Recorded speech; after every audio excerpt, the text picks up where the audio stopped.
बिस्मिल्लाहिर्रहमानिर्रहीम, अस्सलाम वालेकुम। उम्मीद है सारे दोस्त खैरियत से होंगे।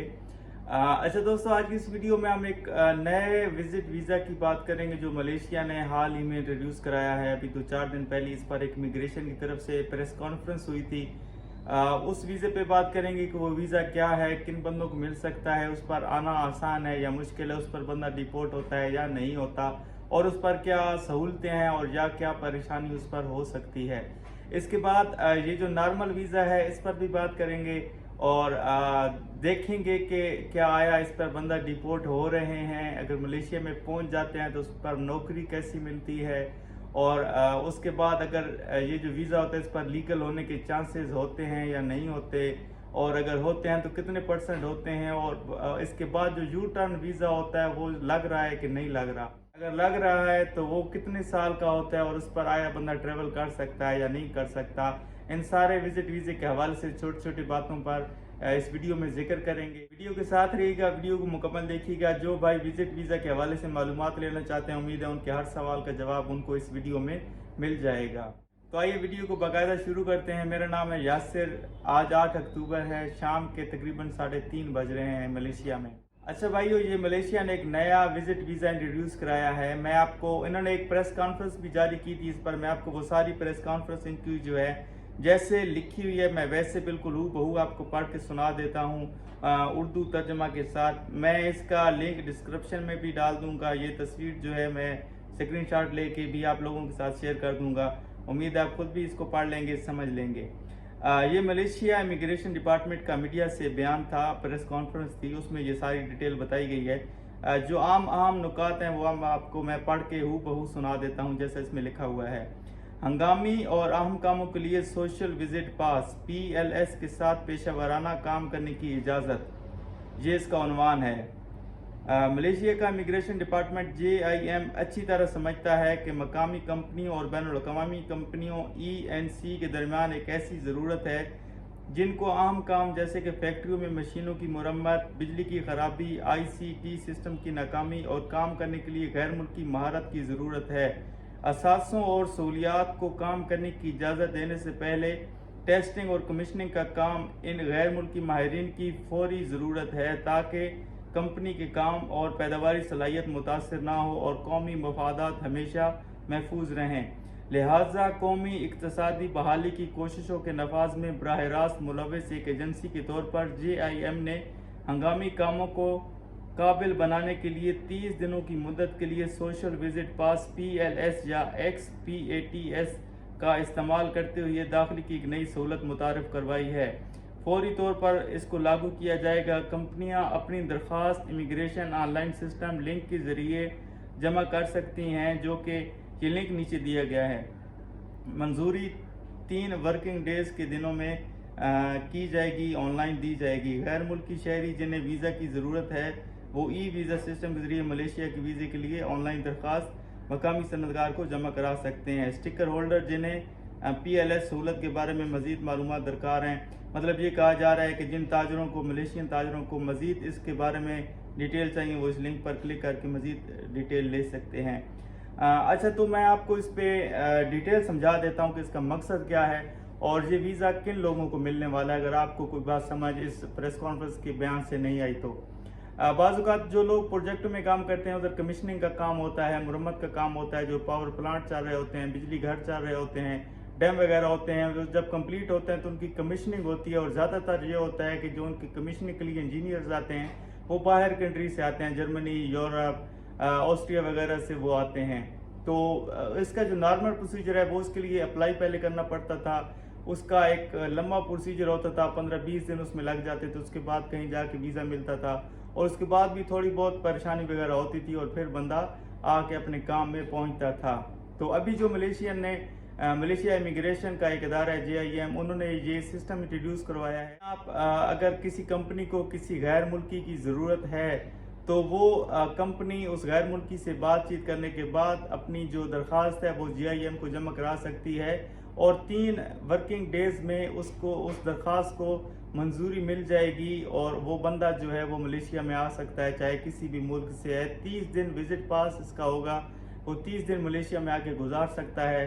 फ़िलहाल इसकी रिन्यूअल की कोई इसमें बात नहीं की गई है। मे बी मुस्तकबिल में जाके इसको एक्सटेंड भी करने की ऑप्शन हो, या मज़ीद इसको 30 दिन से बढ़ाकर भी 60 दिन कर दिया जाए, या 45 दिन कर दिया जाए, या मे बी यही 30 दिन ही रखे जाएँ।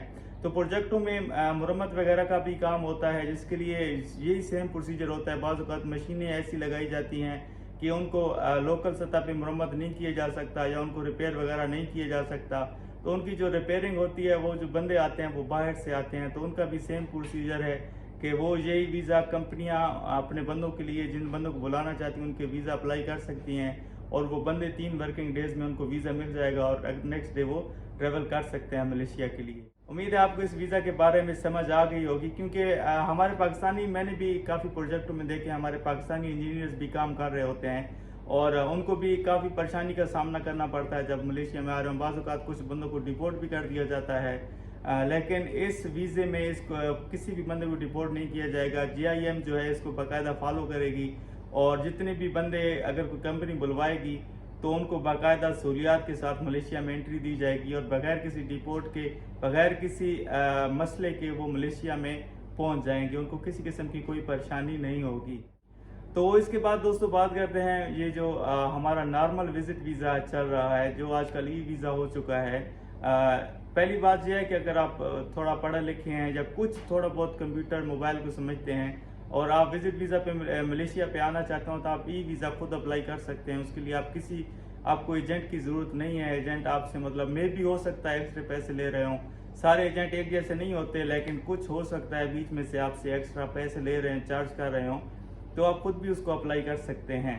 उसके बाद नेक्स्ट जो होता है वो ये होता है कि क्या मैं डिपोर्ट हो जाऊंगा या नहीं हो जाऊंगा, ठीक है। तो जो आज का रूटीन चल रही है वो ये है कि मतलब कुछ बंदे पहुंच जाते हैं, कुछ डिपोर्ट हो जाते हैं। डिपोर्ट वो अपनी नाअहली की वजह से होते हैं, किसी को बोलना नहीं आता सही तरीके से, कोई कंफ्यूज हो जाता है, कोई डर जाता है, किसी के साथ 10-10 बैग होते हैं, कोई ऐसा चाल डाल रखता है कि वो मतलब इमिग्रेशन ये भी समझदार हैं, ये भी मतलब सारा दिन इनका बंदों से वास्ता होता है, ये भी देख लेते हैं कि कौन सा बंदा डर रहा है, कंफ्यूज हो रहा है, ये सवाल ही उसी बंदे से करते हैं। अगर आगे से बंदा सही तरीके से जवाब दे दे तो उम्मीद है कि उनको डिपोर्ट करने की नौबत नहीं आएगी। जो आजकल डिपोर्ट हो रहे हैं वो सिर्फ यही वजह से हो रहे हैं कि बंदे के दिल में खुद डर होता है कि मैं सेटिंग पे जा रहा हूँ, ऐसा ना हो इमिग्रेशन मुझे पकड़ ले, और खुदा ना खासा अगर इमिग्रेशन उस बंदे को कुछ सवाल जवाब के लिए पकड़ती है तो वो बंदा इतना डर जाता है कि वो मतलब गैर इरादी तौर पर उल्टे सीधे जवाब देने लग जाता है, और जिससे इमिग्रेशन को शक पड़ जाता है और वो उस बंदे को डिपोर्ट कर जाते हैं। क्योंकि जो अगर इमिग्रेशन को शक पड़ जाता है तो वो शक की सहूलत अपने पास रखते हैं,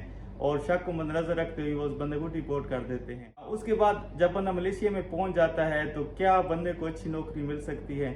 जी बिल्कुल, बहुत सारे बंदे काम कर रहे हैं मलेशिया में इलीगल होके, विजिट वीज़ा पे आके।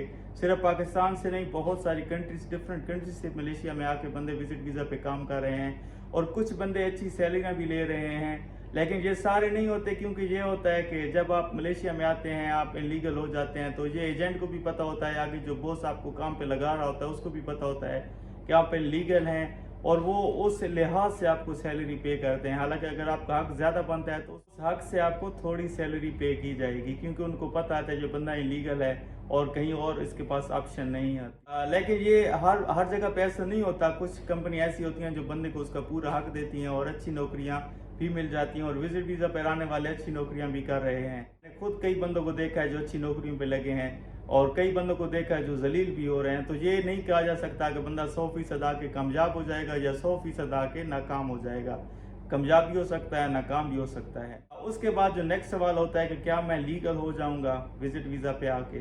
तो लीगल तो ये होता है कि बाज़ औक़ात मलेशिया कुछ टाइम बाद, कुछ सालों बाद रिहायरिंग का प्रोग्राम शुरू कर देती है, और उसमें जितने भी लीगल होते हैं, चाहे वो विजिट वीज़ा पे आए हों, या उनकी कंपनी ब्लैक लिस्ट हो गई हो, या किसी और रीज़न की वजह से वो ब्लैक लिस्ट हों, या वो इलीगल हो, तो उनको मलेशिया हक देती है कि वो लीगल हो जाएं। तो वो रिहायरिंग का प्रोग्राम शुरू किया जाता है, फिंगर का प्रोग्राम शुरू किया जाता है। तो उसमें जितने बंदे पार्टिसिपेट कर सकते हैं वो करते हैं। पैसे उसमें ठीक ठाक लिए जाते हैं। मेरे ख्याल में लास्ट टाइम में भी जो हुई है वो उसमें 7500, 7000, 6500 से शुरू होके मुख्तलिफ रेट। बहुत सारे बंदे लीगल हो गए हैं, बहुत सारे बंदों के परमिट भी आ रहे हैं, और इंशाल्लाह ताला जो बंदों के रहेंगे उनके परमिट आ भी जाएंगे। उसके बाद एक और परमिट होता है जिसको यू टर्न परमिट कहते हैं। तो सारे दोस्त सवाल करते हैं कि क्या इस पे मैं ट्रेवल कर सकता हूँ या ये क्या नेक्स्ट ईयर रिन्यू हो जाएगा। तो जहाँ तक मेरी मालूमात है, मैं भी मेरी मालूमात गलत हूँ, जहाँ तक मेरी मालूमात है उस पर बंदा ट्रेवल नहीं कर सकता उस पर, क्योंकि बंदा एयर ट्रेवल नहीं कर सकता। ठीक है, उसके बाद वो बहुत कम चांसेस में देखा गया है कि वो नेक्स्ट ईयर रिन्यू होता है। ज़्यादातर कंपनियां जो लगाती हैं वो ब्लैक लिस्ट हो जाती हैं और बहुत कम चांसेस में ऐसा देखा गया है कि वो नेक्स्ट ईयर रिन्यू हो गया है। तो उम्मीद है दोस्तों आपको आज की वीडियो अच्छी लगी होगी। अगर अच्छी लगी है तो दोस्तों के साथ ज़रूर शेयर कीजिएगा और मेरे चैनल को ज़रूर सब्सक्राइब कीजिएगा। आपके क्लिक करने से मेरी हौसला अफजाई बढ़ेगी। इंशाल्लाह ताला मज़ीद कोशिश करूँगा अच्छी अच्छी वीडियोज़ बनाने के लिए। अपना ख्याल रखिएगा। अल्लाह हाफिज़।